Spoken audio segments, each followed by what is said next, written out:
Hey everyone, welcome back to the channel. I want you to imagine waking up to the sound of an alarm that you don't actually need, because you've already been awake for half the night. That was me, that morning. The ceiling fan hummed above my head, my phone buzzed on the nightstand, and my 6-year-old son Noah was curled up beside me.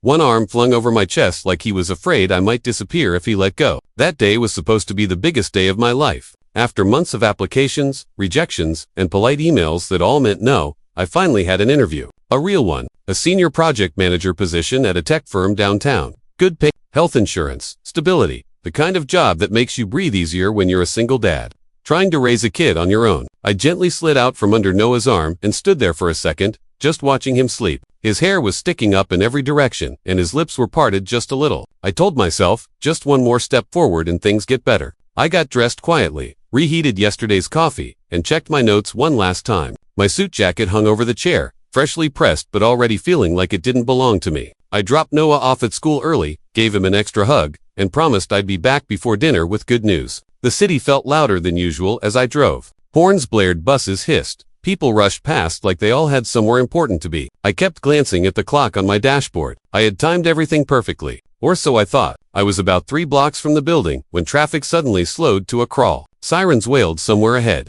I sighed, tapping the steering wheel, trying not to panic. Then I saw her. She was standing on the sidewalk near the intersection, arguing with a bus driver who looked just as stressed as I felt. She was dressed simply, jeans and a long coat, her hair pulled back in a messy ponytail. She didn't look dramatic or helpless, just stuck. The bus pulled away, leaving her there, shoulders slumping as she looked around like she wasn't sure what to do next. As I inched forward, I noticed her foot. She was limping, clearly in pain, trying to put weight on an ankle that wasn't cooperating. I don't know why I stopped. Maybe it was the way she winced or the way everyone else just walked past her like she was invisible. I rolled down my window and asked if she was okay. She startled, then shook her head. She said she'd twisted her ankle running for the bus, and now she couldn't get to where she needed to go. Her phone was dead. She laughed a little, like she couldn't believe her own bad luck. I glanced at the clock again. If I helped her, I'd be late. If I didn't, I'd probably make it just in time. I told her to get in the car. She hesitated, and I added quickly that I could at least drive her somewhere safe or to a nearby clinic. She thanked me, climbing in carefully,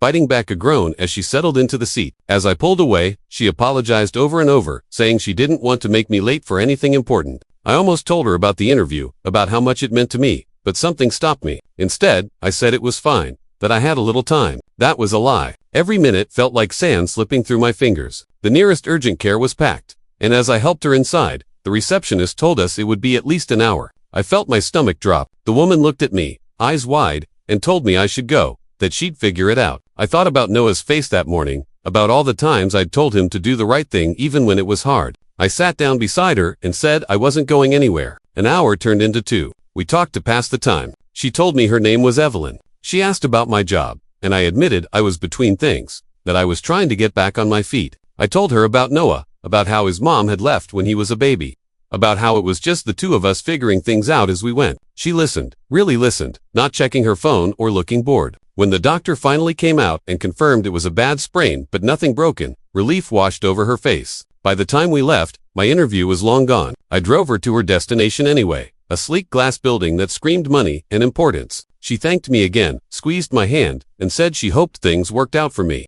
I smiled, waved, and drove away, feeling equal parts proud and defeated. That night, I picked Noah up, made mac and cheese, and tried to sound upbeat as he told me about his day. After he went to bed, I sat at the kitchen table staring at my phone, wondering how I was going to explain missing the interview if they even bothered to call me back. I drafted an email, deleted it, then finally sent a simple apology, explaining there had been an emergency. The next morning, my phone rang while I was tying Noah's shoes. An unfamiliar number. I almost didn't answer. When I did, a calm voice asked if this was me and whether I could come in that afternoon. I assumed it was to formally reject me, but I said yes anyway. What did I have to lose? When I walked into the building, I recognized it immediately. The same sleek glass, the same lobby where I'd dropped Evelyn off.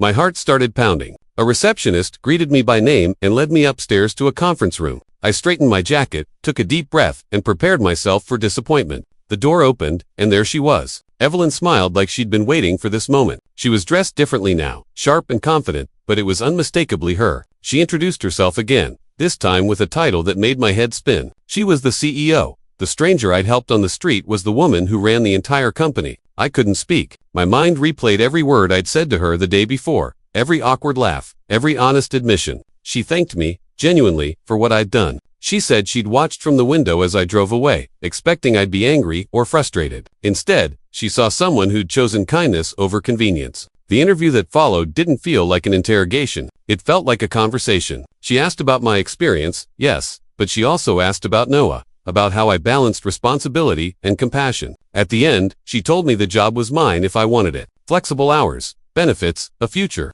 I don't remember how I got home that day. I just remember picking Noah up from school and spinning him around in the parking lot while he laughed and asked why I was so happy. That night, as he fell asleep beside me again, I realized something had changed. Not just our circumstances, but my understanding of what really mattered. Sometimes the moment that feels like a setback is actually the test. Sometimes doing the right thing costs you everything you think you need, only to give you something better in return. And sometimes, the stranger you stop to help turns out to be the person who changes your life forever.